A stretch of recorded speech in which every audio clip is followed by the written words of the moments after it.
The Dead Hand is a scary story about a bog-in island that is rumored to be haunted by strange and disturbing creatures.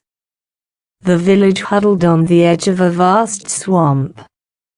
As far as one could see, there were soggy meadows, holes filled with black water, and glistening sheets of wet spongy peat. Skeletons of giant trees, snags, the people called them, rose up out of the muck. Their dead branches reaching out, like long twisted arms. During the day, the men in the village cut the peat and hauled it home to dry and sell for fuel, but when the sun went down, and the wind sighing and moaning came in from the sea, the men were quick to believe strange creatures took over the swamp at night, and some even came into the village.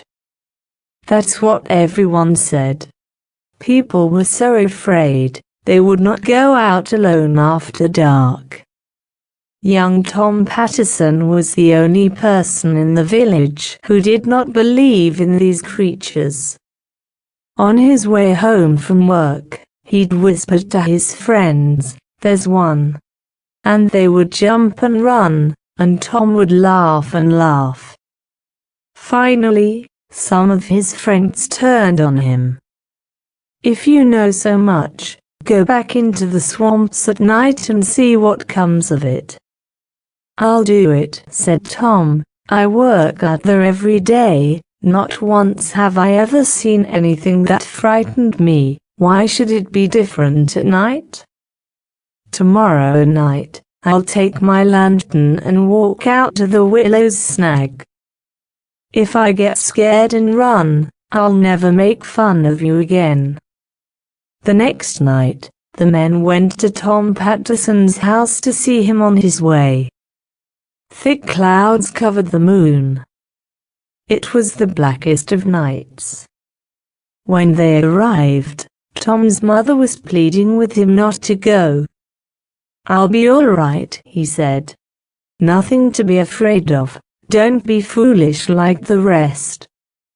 He took his lantern and, singing to himself, headed down the spongy path toward the Willow's snag. Some of the young men wondered if Tom was right.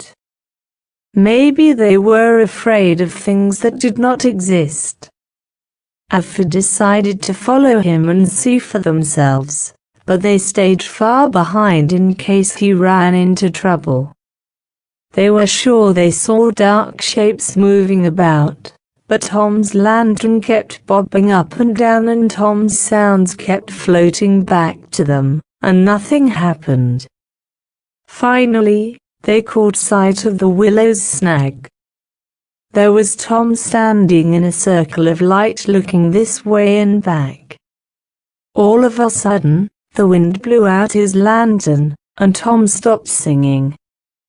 The men stood stuck still in the blackness, waiting for something awful to happen. The clouds shifted and the moon came out. There was Tom again, only now he had his back pushed up against the Willow's snag and he had his arms out in front of him, as if he were fighting something off. From where the men stood, it looked like dark shapes were swirling in around him. Then the clouds covered the moon again. Once more it was black as pitch. When the moon came out again, Tom was hanging onto the Willow's snag with one arm. His other arm was stretched out in front of him, as if something was pulling it. It looked to the men as if a rotting, molding hand with no arm, a dead hand, had grabbed Tom's hand with one final wrench. Whatever had hold of Tom jerked him into the muck.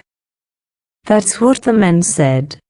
When the clouds blotted out the moon once more, the men turned and ran through the blackness toward the village. Again and again they lost the path and fell into the muck and water holes.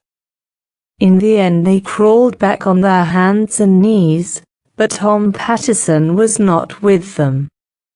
In the morning, The people searched everywhere for Tom. Finally, they gave him up for lost. A few weeks later, toward evening, the villagers heard a cry. It was Tom's mother. She was rushing down the path from the swamp, shouting and waving. When she was sure the villagers had spotted her, she turned and ran back. Off they went after her. They found Tom Patterson by the willow snag, groaning and gibbering as if he had lost his mind.